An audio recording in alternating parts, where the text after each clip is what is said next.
Hi, everyone. Welcome to our next First Chapter Friday. Today, I will be reading the first chapter from the book Internment by Samira Ahmed. First, we're going to read the summary and we'll get into it. Rebellions are built on hope. It's been 1 year since the census landed 17-year-old Layla Amin and her family on the registry. 5 months since the Attorney General argued that Cormorants II versus the United States established precedent for relocation of citizens during times of war. And 1 month since the president declared that Muslims are a threat to America. And now Layla and her parents are suddenly taken from their home and forced into an internment camp for Muslim American citizens. With the help of new friends also trapped within the detention center, her boyfriend on the outside, and an unexpected alliance, Layla begins a journey to fight for freedom, leading a revolution against the internment camp's director and his guard. Set in a horrifying near-future United States, Internment is a heart-racing and emotional novel that challenges readers to fight the complicit silence that exists in our society today.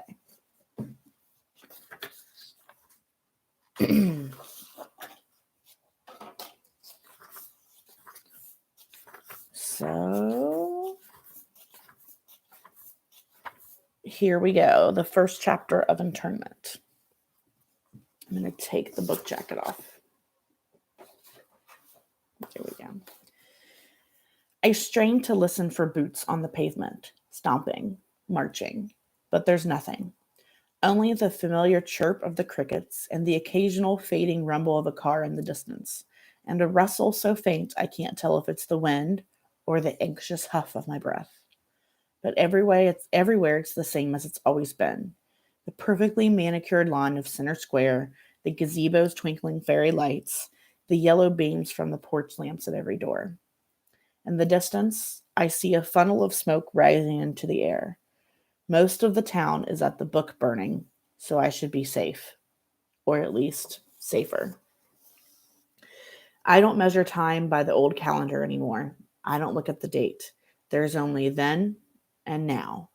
There's only what we once were and what we have become. 2.5 years since the election. 2 years since the Nazis marched on DC. 18 months since the Muslim ban. 1 year since our answers on the census landed us on the registry. 9 months since the first book burning. 6 months since the exclusion laws were enacted. 5 months since the Attorney General argued that Cormorants II versus the United States established precedent for the relocation of citizens during times of war. 3 months since they started firing Muslims from public sector jobs. 2 months since a virulent Islamophobe was sworn to Secretary of War, a cabinet position that hasn't existed since World War II. 1 month since the President of the United States gave a televised speech to Congress declaring that Muslims are a threat to America. I thought that our liberal college town would fight it longer, hold out. Some did. But you'd be surprised how quickly armed military personnel and pepper spray shut down the well-meaning protests of liberals in small, leafy towns. They're still happening, the protests turned riots, even though the mainstream media won't cover them. The resistance is alive, some say, but not in my town and not on the nightly news. Curfew starts in 30 minutes, and this is a stupid risk. My parents will absolutely freak out if they find that I'm not in my room reading, but I need to see David. I force myself to walk calmly, head forward, like I have nothing to hide, even though every muscle in my body shrieks at me to run, to turn back. Technically, I'm not doing anything wrong, not yet, but if the police stop me, well, let's just say they have an uncanny ability to make technicalities disappear. Breathe. Slow down. As I rush from shadow to shadow, I will attract attention, especially from the new motion sense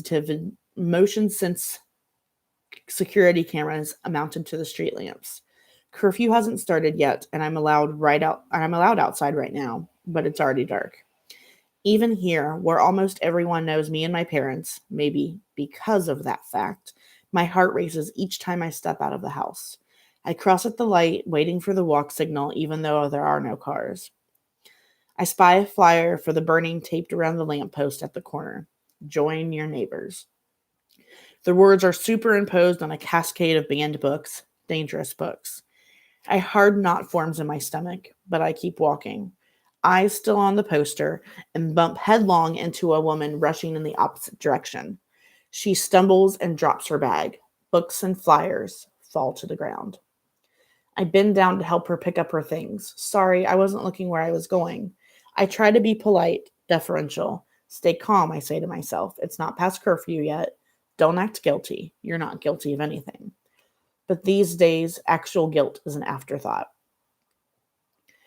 The woman keeps her head turned away from me, refusing to meet my gaze, shoveling the books and papers back into her bag. I reach for two books and glance at the titles before she grabs them from my fingers. Palace Walk by Naguib Mahfouz, Sameless Nates by Ali Amin, my father. For a split second, she looks me in the eye. I suck in my breath.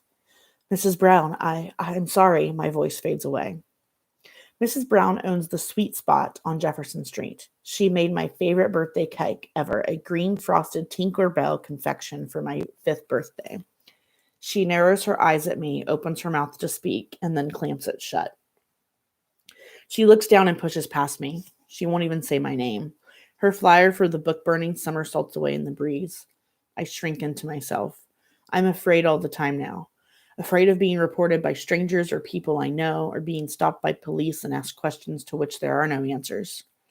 I pick up the pace to cross the town square, staring straight ahead, wiping the fear off my face, fighting the tears that edge into the corners of my eyes. I can't suffer looking at the university's gleaming glass administration building, all clean lines and razor-sharp edges that cut to the bone. David's mother teaches chemistry at the university. My dad teaches poetry and writing.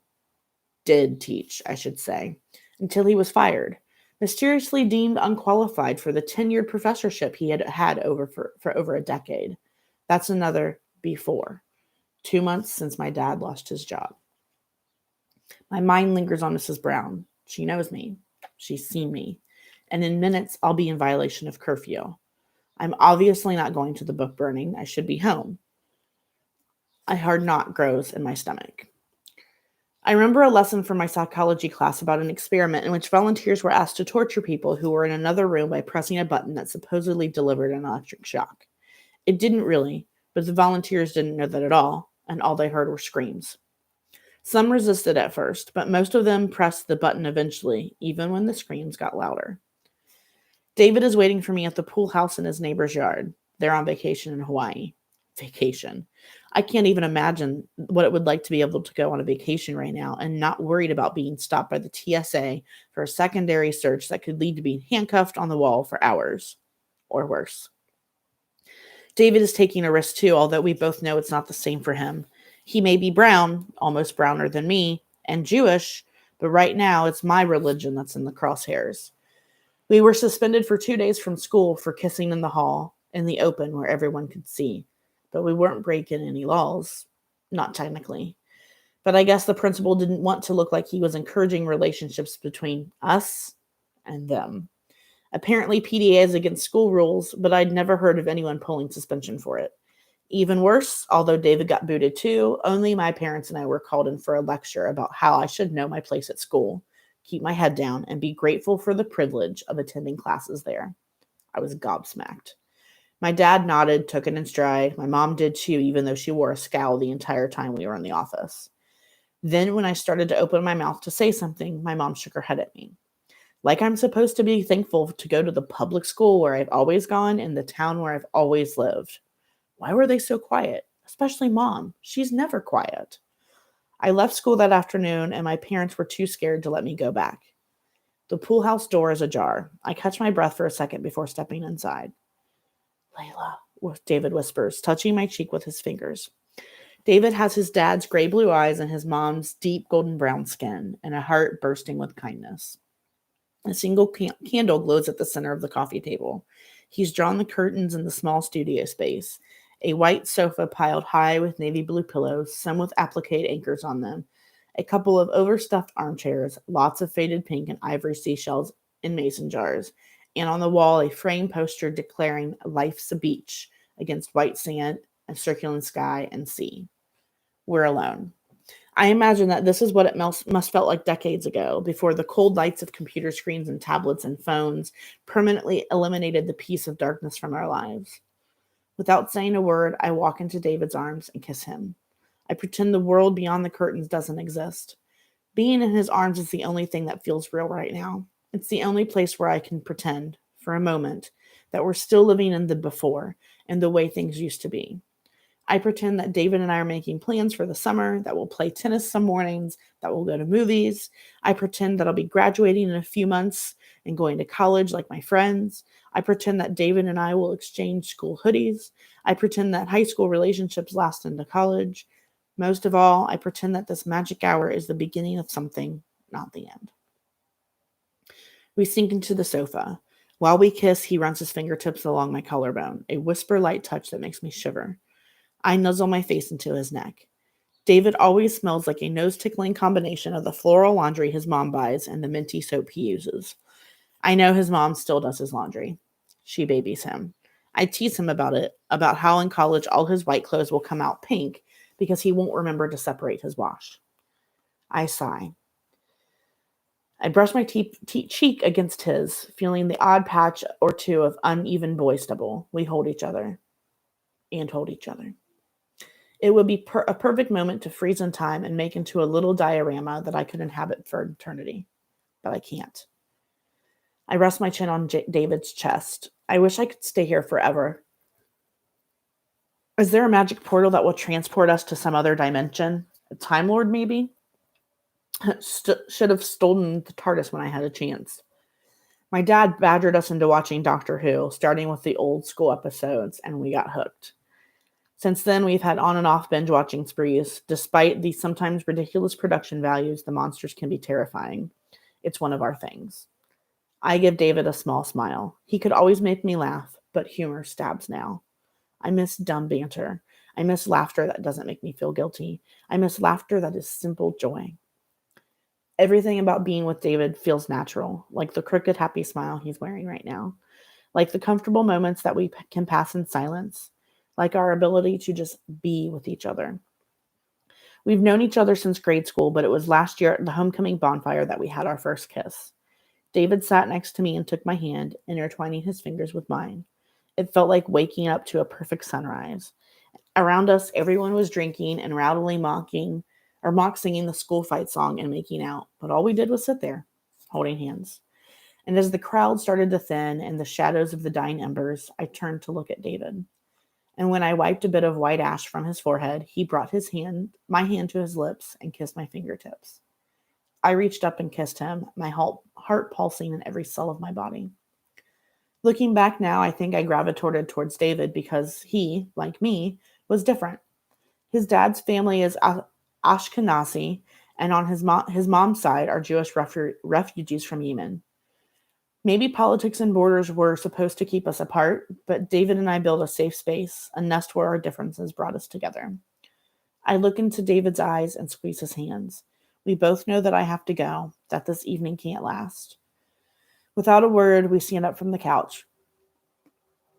I zip my hoodie. David wraps his arms around my waist and peppers my face with gentle kisses. My heart thrums in my ears. I could live in this moment forever. Let time fade away until we wake on the other side of this madness. I wish we had more time, David said. I know he means he wants us to have more time together tonight, but I can't help as taking his words as meaning something more. Time has a weight to it now, a mood, and it's usually an ominous one. The world is too much with us, late and soon, I say, and kiss David on the cheek. He knits his eyebrows together, a little confused. It's from a 1,000,000-year-old poem by Wordsworth that my dad made me read about how consumerism is killing us and we don't have time for anything really important.